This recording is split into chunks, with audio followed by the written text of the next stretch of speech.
Assalamualaikum warahmatullahi wabarakatuh. Bismillahirrahmanirrahim. Alhamdulillahirabbil alamin. Wassalatu wassalamu ala asyrafil anbiya'i wal mursalin sayyidina wa maulana Muhammadin wa ala alihi wa ashabihi ajmain. Amma ba'du, fa ya ayyuhal muslimun wal muslimat usikum wa nafsi bittaqwallah faqad faza man ittaqa. Haitsu qala Allah azza wa jalla ya ayyuhalladzina amanu taqullaha haqqa tuqatih wa la tamutunna illa wa antum muslimun. Bapak-bapak, ibu-ibu, adik-adik yang dirahmati Allah Subhanahu wa taala, pertama-tama seyogyanya kita sebagai hambanya selalu ungkapkan rasa syukur kita pada Allah Subhanahu wa taala yang senantiasa memberikan nikmat, memberikan taufik dan hidayah pada kita sehingga dengannya kita bisa melaksanakan ibadah-ibadah yang Allah anjurkan, yang Allah wajibkan pada kita. Karena sungguhnya fa innahu la haula wa la quwwata illa billahil aliyyil azim. Dan sangat luar biasa sekali nikmat ini, di mana kita bisa sholat subuh berjamaah, sehingga ada sabda Rasulullah SAW bahwasanya sholat yang paling berat untuk dilaksanakan oleh orang-orang munafik adalah sholat subuh, saat isya dan subuh berjamaah. Sehingga alhamdulillah kita bisa dihindarkan daripada sifat munafik tadi, itu sholat isya dan subuhnya berjamaah. Kenapa menjadi tolak ukur, menjadi acuan bahwasanya orang munafik itu sholat isya dan subuhnya berat luar biasa, gak mau. Karena diantaranya adalah yang pertama, karena di situ jarang ada orang yang melihat sholat isya itu, nggak kelihatan siapa yang datang, siapa yang sholat isya berjamaah, orangnya tidak kelihatan, jadi nggak nampak, maka dijadikan sebagai tolak ukur. Yang kedua, subuh itu luar biasa beratnya. Salat subuh itu beratnya luar biasa, dimana lagi nyenyak-nyenyaknya tidur, maka dijadikan tolak ukur. Salat yang paling berat dilaksanakan orang munafik adalah salat isya dan subuh berjamaah. Nah, diantaranya tidak kelihatan. Lain dengan salat zuhur, asar, maghrib, kelihatan orangnya. Maka pada zaman Rasulullah SAW adalah sholat subuh itu, sholat 5 waktu berjamaah itu luar biasa, dianjurkannya berjamaah, bahkan bisa mendekati wajib. Saking luar biasanya kudu berjamaahnya. Ada orang yang sudah stroke, gak bisa jalan, minta dipapah sama tetangganya supaya bisa hadir berjamaah. Dalam satu riwayat dari Ibnu Abbas bahwasanya tidak ada yang mendatangi sholat berjamaah atau tidak ada orang yang mau meninggalkan sholat berjamaah kecuali jelas munafiknya. Mereka orang munafik itu ketika mau sholat itu illa kusala, malas, yura'unan nas wa la yadhkurunallaha illa qalila. Yura'unan nas, pengen dilihat sholatnya. Jadi ketika datang waktu sholat udah ngelibet gitu rasa malasnya. Dan bagi laki-laki luar biasa. Bahkan ada hadis yang lebih berat lagi, tidak dianggap sholat seseorang itu ketika mendengar azan dia tidak hadir di masjid. Sholatnya di rumah. Rumahnya samping-sampingan dengan masjid. Saking gitu ya, saking wajibnya, saking kuduknya berjamaah. Maka di situ untuk mengukur maksudnya dalam masa Rasulullah itu luar biasa. Sampai Rasulullah itu ngabsen ketika sholat berjamaah, beliau imamnya itu ngabsen. Siapa yang nggak hadir berjamaah?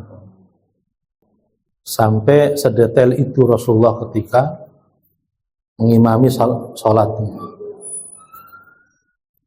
Kalau nggak hadir, kenapa nggak hadir? Kalau dia sakit, segera ditengok. Artinya saking berjamaah itu untuk laki-laki luar biasa. Tidak boleh nggak berjamaah.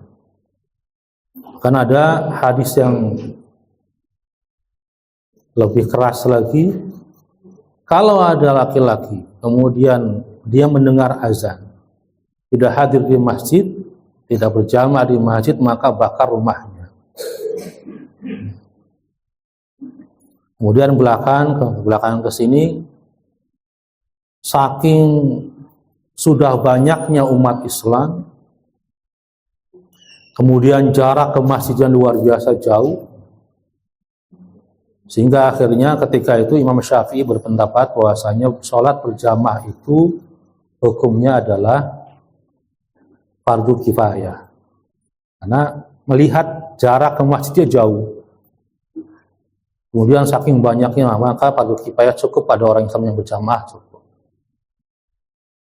Itu ada ilahnya seperti itu. Cuman kita di sini luar biasa. Zaman Imam Syafi'i itu satu desa itu, satu kampung, masjid wajib cuma ada satu. Kalau sekarang di Kedaung aja ada kurang lebih 7 masjid. Masjidnya udah banyak. Kalau nggak jamaah itu apalagi alasannya? Kecuali ada uzur.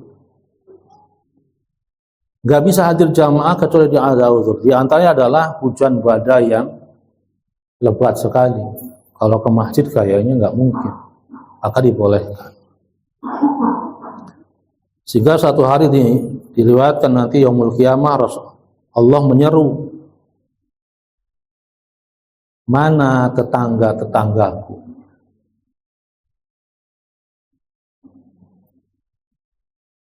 Aina jarun, di mana tetangga-tetanggaku? Malaikat bertanya, ya Rabbana, siapa tetangga-tetanggamu?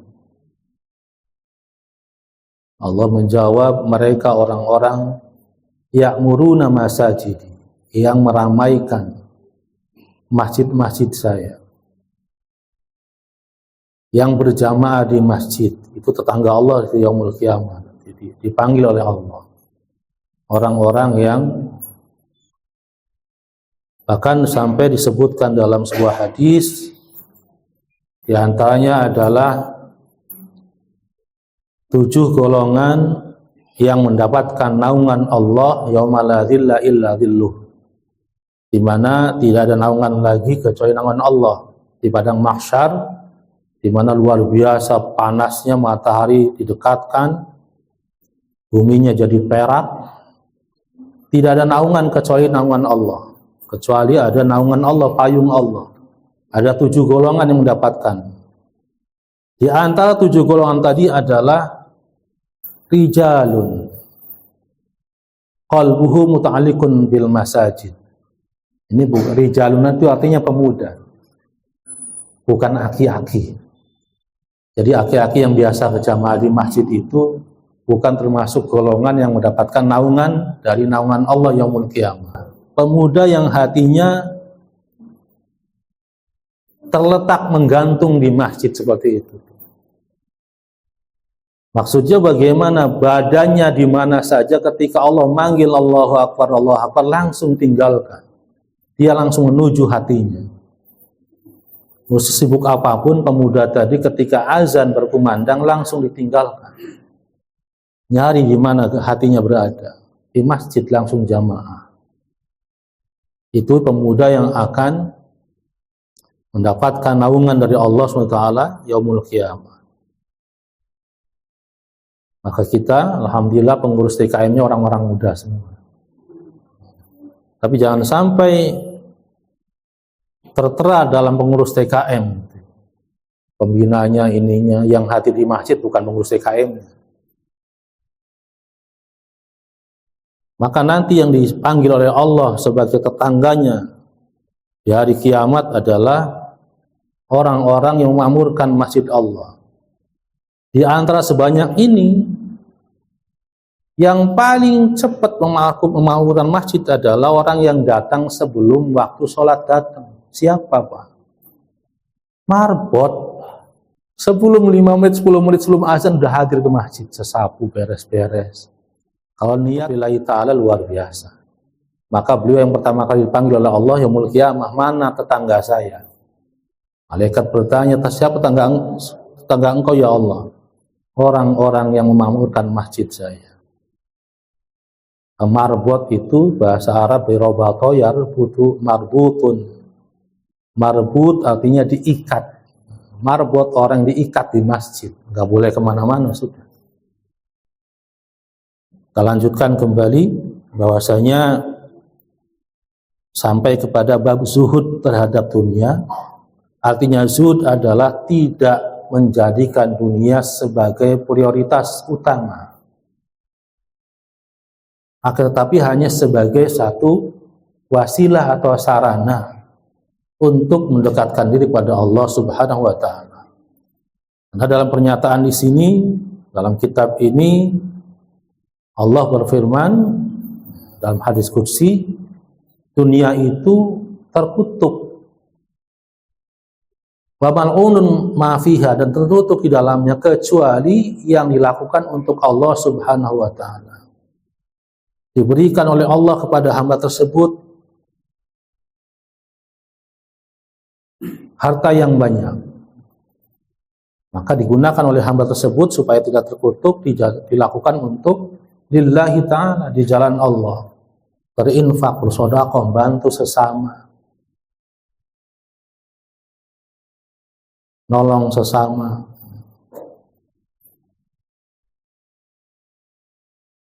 Bukan untuk berbangga-banggaan. Jadi dijadikan dunia itu hanya sebatas sebagai sarana bagaimana dia lebih dekat pada Allah. Bukan nggak boleh kaya. Bahkan kalau dilihat dari rukun Islam sendiri, umat Islam itu harusnya kaya. Seharusnya kaya. Karena di antara rukun Islam itu ada zakat. Zakat itu wajib bagi siapa? Bagi yang mampu.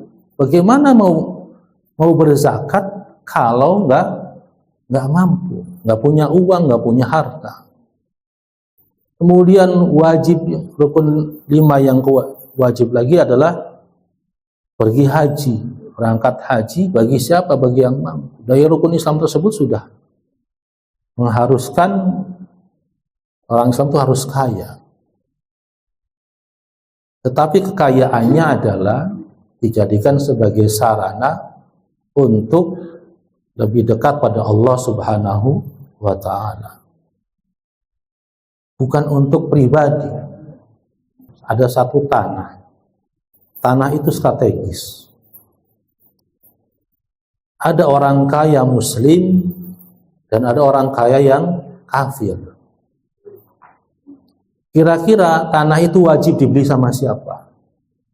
Maka orang kaya muslim wajib membeli tanah itu sebelum orang kafir yang kaya. Maksudnya bagaimana supaya tanah tersebut dibeli oleh orang kaya muslim, dimanfaatkan untuk jalan yang kepada Allah. Bayangkan kalau yang membeli tanah itu strategis, dibeli sama orang kafir yang kaya, bakal jadi apa? Bisa jadi diskotik, jadi bar, tempat maksiat, karena dianggapnya strategis. Tapi kalau yang beli orang muslim yang kaya, bisa dibangun masjid, dibangun madrasah, dan tempat-tempat yang Allah ridhoi lagi. Maka zuhud itu artinya bukan tidak boleh kaya, tetapi jangan sampai kekayaan yang dimiliki menjadi penyebab dia jauh kepada Allah SWT.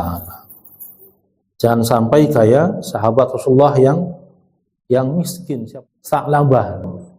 Dia kalau sholat jamaah buru-buru, selesai salam pulang. Rasulullah bingung, ini orang, kalau bahasa kitanya Allahumma lantas jalan, bukan Allahumma antas salam, Allah antas jalan. Akhirnya dipanggil Sa'labah, kenapa? Ya Rasulullah, saya punya sarung cuma satu. Jadi kalau mau sholat gantian nama istri, saya dulu sholat, selesai saya pulang. Saking miskinnya.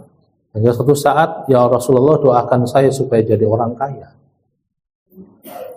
Rasulullah lihat, bagaimana ini? Sekali Rasulullah nggak jawab, karena ngelihat sampai 3 kali minta terus. Kata Rasulullah, kamu sanggup? Ya Rasulullah.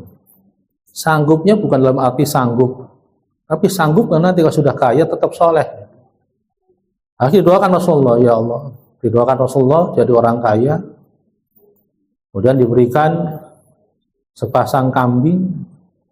Dari sepasang kambing tadi, dengan doa Rasulullah, akhirnya beranak pinak kambingnya banyak.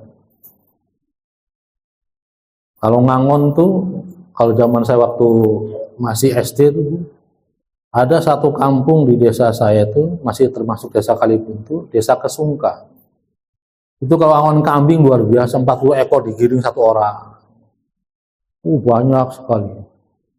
Perkampungan kambing lah Kesungka itu. Seperti itu, akhirnya dari sepasang banyak. Sehingga akhirnya ketika banyak segitu, sudah menjadi orang kaya, jamaahnya mulai telat. Tadinya hadir sebelum azan, sekarang hadirnya sebelum qomat.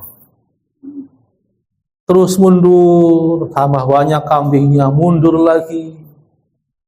Akhirnya hadirnya setelah salam baru hadir sholat. Rasulullah sudah geleng-geleng, wah bahaya Sa'labah. Sampai akhirnya menjadi orang yang bakhil. Ketika datang waktunya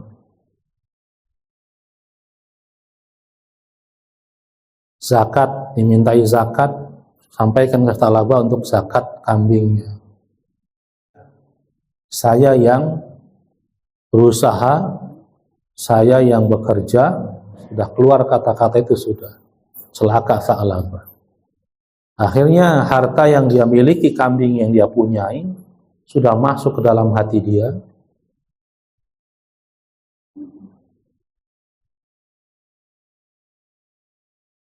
Dan bukan termasuk orang yang zuhud lagi sudah.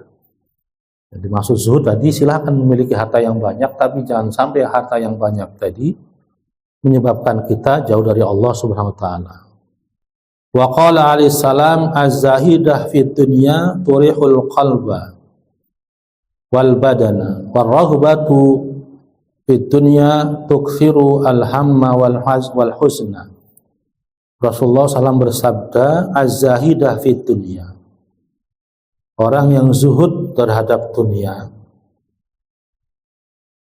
turihul qalba wal badna, itu menyehatkan, menenangkan hati dan menyehatkan badan. Ar-raghbatu fid dunya tukthirul hamma wal hasna, dan cinta, senang terhadap dunia, tukthiru al-hamma, itu memperbanyak kegalauan, wal hasna, dan kesedihan.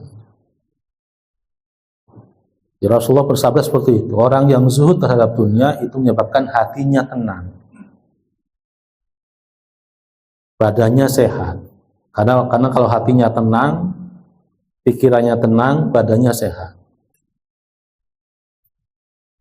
70% orang sakit itu bukan karena faktor makanan, faktor cuaca bukan, tapi karena faktor pikirannya yang stres. Maka kata Rasulullah, orang yang zuhud terhadap dunia, hatinya bersih, maka tenang. Maksudnya zuhud adalah nggak terlalu mikirin dunia, nggak terlalu mikirin banyaknya harta, nggak usah dipikirin. Maka hatinya tenang, badannya sehat. Tetapi orang yang cinta dunia, maka itu akan memperbanyak kegelisahan dan kesedihan. Orang yang zuhud dunianya banyak, hatinya tenang karena tidak menjadikan dunia sebagai tolak ukur. Dia punya sawah di sana, nggak mikirin sawahnya. Dia punya rumah besar, nggak dipusingin dengan rumah besarnya. Santai saja. Tapi orang yang cinta dunia, rumah saya sudah begini, bagaimana? Nanti kalau rusak bagaimana? Sawah saya di sana, sapi saya di sana aman enggak? Puyeng di akhirnya. Dia punya rental mobil, ada 10 rental mobil. Kepikiran terus akhirnya dipinjam di rental sama si Anu, aman enggak? Yang satu dipinjam sama si Anu, akhirnya kepikiran terus. Akhirnya muncul adalah rasa khawatir, sehingga muncul rasa was-was. Hilang satu ketipu. Datang rasa sedihnya, sampai nangis. Itu yang namanya sudah mencintai dunia. Bahwasanya segala sesuatu yang terjadi di alam semesta ini sudah Allah tetapkan. Ya sudah, mau ngapain lagi? Maka dimaksud di sini adalah orang yang cinta dunia itu akan memperbanyak kegelisahan dan mendatangkan kesedihan.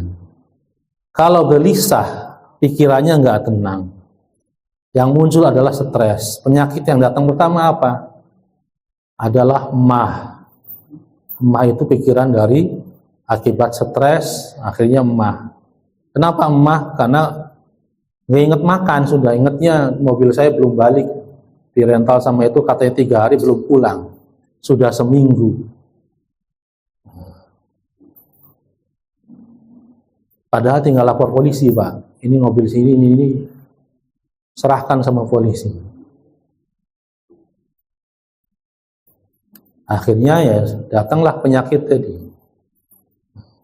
Ini maksud adalah seperti itu. Wa qala alaihi salam, Rasulullah bersabda, izhad fid dunya yuhibbukallah.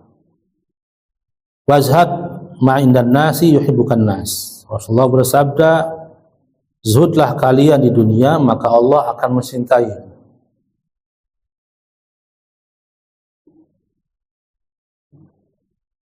Wa aslu zuhdi ma'rifatul qalbi bihaqaratid dunya wa khustiha wa annaha law kanat tazinu 'inda Allah janahu ba'udatin ma saqa kafiran minha syurbata ma'in. Sumber zuhud itu adalah ma'rifatul qalbi.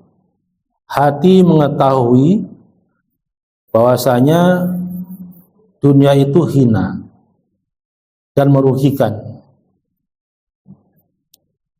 Wa anna law kana tazinu 'inda Allah janahu ma'budatin ma saqa kafiran minha syurbatan. Wa anna, dan sungguhnya dunia tadi, law kana tazinu 'inda Allah, kalau ditimbang atau di sisi Allah, dunia itu seberat sayapnya nyamuk. Masa kok kafiran min hasyurbata ma'in. Allah tidak akan memberikan minuman kepada orang kafir walaupun hanya setetes. Maksudnya segitu ringannya dunia itu. Kalau Allah mau, Allah nggak mau ngasih minum orang kafir. Innaha mal'unatun mal'unun ma fiha illa ma kana lillahi fiha.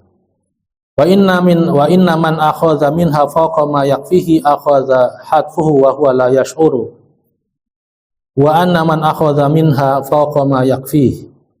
Dan barang siapa, dan bahwasanya siapa orangnya yang mengambil dunia itu fawqa ma yakfihi, melebihi apa yang mencukupinya, lebih dari apa yang dia butuhkan, akhadha hatfuhu wa huwa la yash'ur. Sehingga dia menuju kerusakan tetapi dia tidak menyadarinya. Orang namanya orang zuhud itu mengambil dunia itu sebatas kebutuhannya apa. Wa thamratu hadhil ma'rifah al-maqsud minha tarkul maili ila dunya batinan wa tarkut tana'umi bi syahwatiha zahiran. Dan buah daripada zuhud ini yang dimaksud adalah buahnya apa? Tarakul maili ila dunya batinan. Meninggalkan kecenderungan kepada dunia secara batin, buahnya adalah orang tersebut meninggalkan kecenderungan kepada dunia. Tidak ngoyo.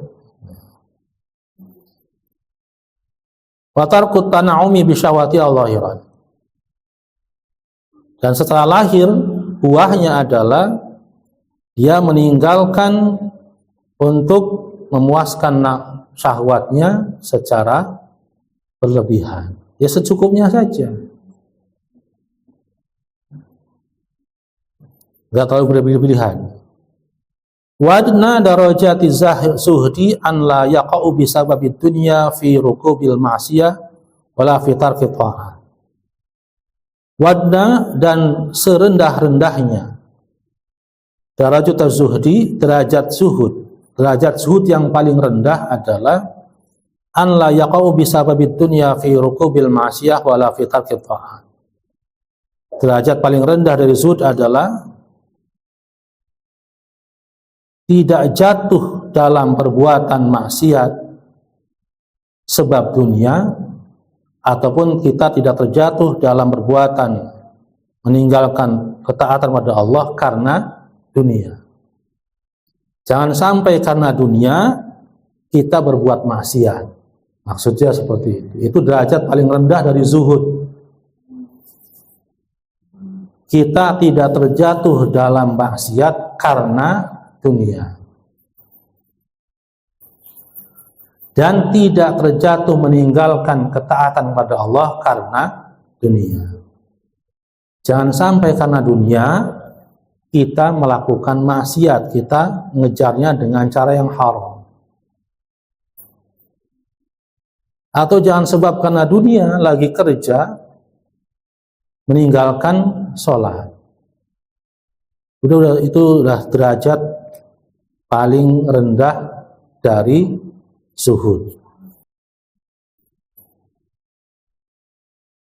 Wa ala darajati an la ta'khudha minad dunya syai'an hatta ta'lama anna akhdahu ahabbu ila Allah min tarkihi. Wa baina hataini darajataini darajatun katsirah. Dan derajat zuhud yang paling tinggi adalah an la ta'khudha minad dunya syai'an hatta ta'lama.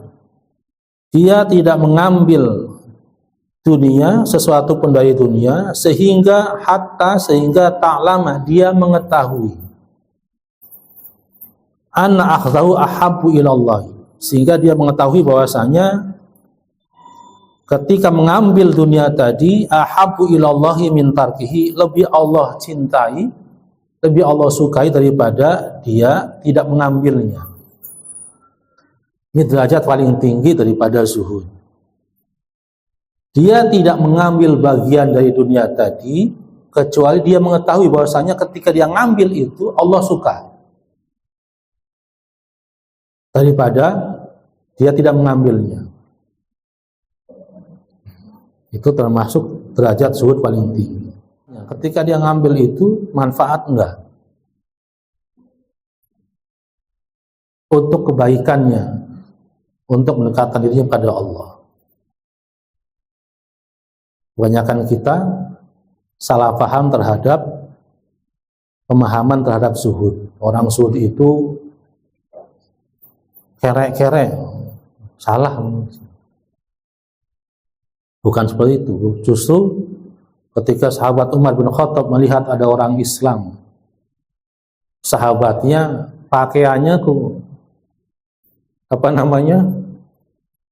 kumel, terus jalannya lesu, kayak kurang semangat, dipanggil sama sahabat Umar.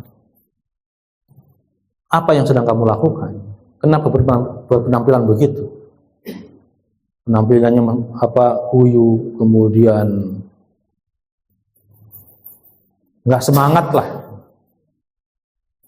Saya pengen jadi orang zuhud. Salah, bukan begitu zuhud. Bukan seperti itu zuhud. Silakan bekerja semaksimal mungkin, hasilnya maksimal mungkin, tapi jangan sampai melalaikan ketaatan pada Allah.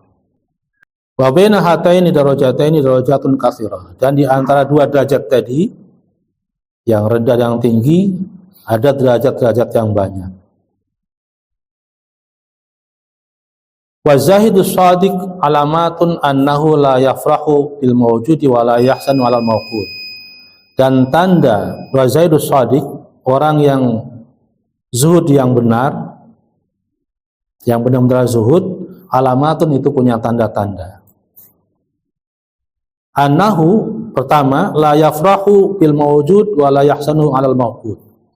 Dia tidak senang, tidak begitu gembira terhadap apa yang ada, yang dia miliki. Biasa saja. Wa la yahsanu 'alal mafqud, dan tidak sedih atas apa yang hilang. Minat dunia, dari dunia. Wa annahu la yashghiluhu talabud dunya wa tamattu biha kama huwa khairun lahu inda rabbih. Yang kedua, orang zuhud yang benar itu wa annahu, dan bahwasanya orang tersebut la yashghiluhu talabud dunya. Dia tidak menyibukkan diri untuk mencari dunia, wa tamattu biha, dan menyenanginya, kama huwa khairun lahu inda rabbih, sebagaimana dia terhadap Tuhannya. Jadi tidak terlalu ngoyo. Wallahu a'lam bishawab. Kita akhiri dengan doa majelis. Subhanakallahumma bihamdika asyhadu an la ilaha illa anta astaghfiruka wa atubu ilaik. Wassalamualaikum warahmatullahi wabarakatuh.